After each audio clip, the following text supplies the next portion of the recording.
दिन मैंने भी कर ली शादी और ले आया एक लुगाई जिसकी 5 फीट लंबाई और 5 फीट चौड़ाई। 5 फीट लंबाई और 5 फीट चौड़ाई। उसे घर आते से मैंने सदा सुहागन रहने की एक तरकीब बताई। मैंने कहा अपन दोनों ऐसे रहेंगे जैसे रहते हैं घर में बहन और भाई।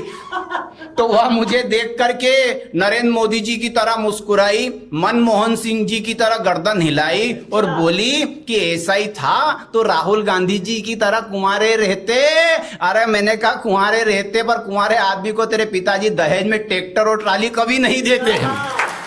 तो हम ट्रैक्टर बनकर के ट्राली को ढो रहे हैं। लोग समझ रहे हैं कि हम गहरी नींद में सो रहे हैं। हकीकत तो यह है भाई साहब कि हम रजाई के अंदर भी सुबक सुबक कर रो रहे हैं। और पहले तो सिर्फ हम अपने ही कपड़े धोते थे, आजकल उसके कपड़े भी धो रहे हैं, उसके कपड़े भी धो रहे हैं। और एक छोटा सा अतुल जी एक टुकड़ा सुनाता हूं कि एक मित्र ने मुझसे पूछा, हमारे एक शैलेश जी पुराणिक जी है, उनने मेरे से एक प्रश्न पूछा कि दवे जी ये बताइए, मल्लिका शेरावत, बिपाशा बासु, राखी सावंत और कैटरीना कैफ में से आपको कौन सी हीरोइन पसंद है और क्यों? तो मैंने कहा कैटरीना कैफ। वो बोले क्यों?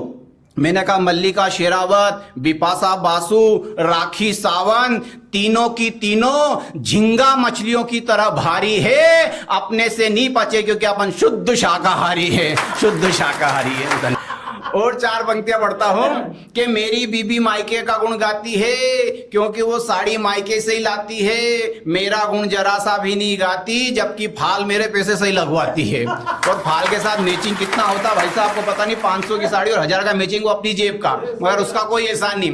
तो कुछ पंक्तियां और पढ़ता हूं।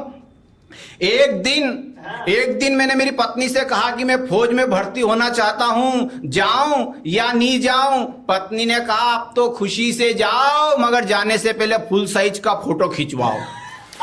खुदा ना खास्ता वहां शहीद हो गए तो आपकी तस्वीर कहां से लाऊंगी और श्रद्धांजलि सभा में हार किसकी तस्वीर पर चढ़ाऊंगी? तो मैंने कहा देवी तू हार तो मेरी तस्वीर पर ही चढ़ाना, मगर मेरे मरने के बाद बीमा के पैसे से दूसरा ब्याह मत रचाना, वरना मैं भूत बनकर के सताऊंगा, स्वर्ग से भी वापस आ जाऊंगा। तो पत्नी बोली मैं तुम पर एक बार दिलो जान से मर चुकी हूं, अब किसी और पर नहीं मरूंगी और जीवन में जो गलती एक बार करी वो दोबारा हरगिज नहीं करूंगी, हरगिज नहीं करूंगी। और कुछ पंक्तियां पढ़ता हूं, अतुल जी सुनिएगा। आपने जो कलम कैफे के नाम से जो ये कार्यक्रम शुरू करा उसके लिए आपको बहुत बहुत बधाई और ये बहुत ऊंचाइयों तक जाए। कि मेरे काका जी बड़े ही मजेदार, 1 नंबर के कलाकार, रोज शाम को मंदिर में बैठकर लगाते हैं दम, यानी कि चिलम गांजा। रोज शाम को मंदिर में बैठकर लगाते हैं दम, रात को ठेके पे रम और सुबह उठते से कावड़ियों के साथ बोल बम बोल बम बोल बम।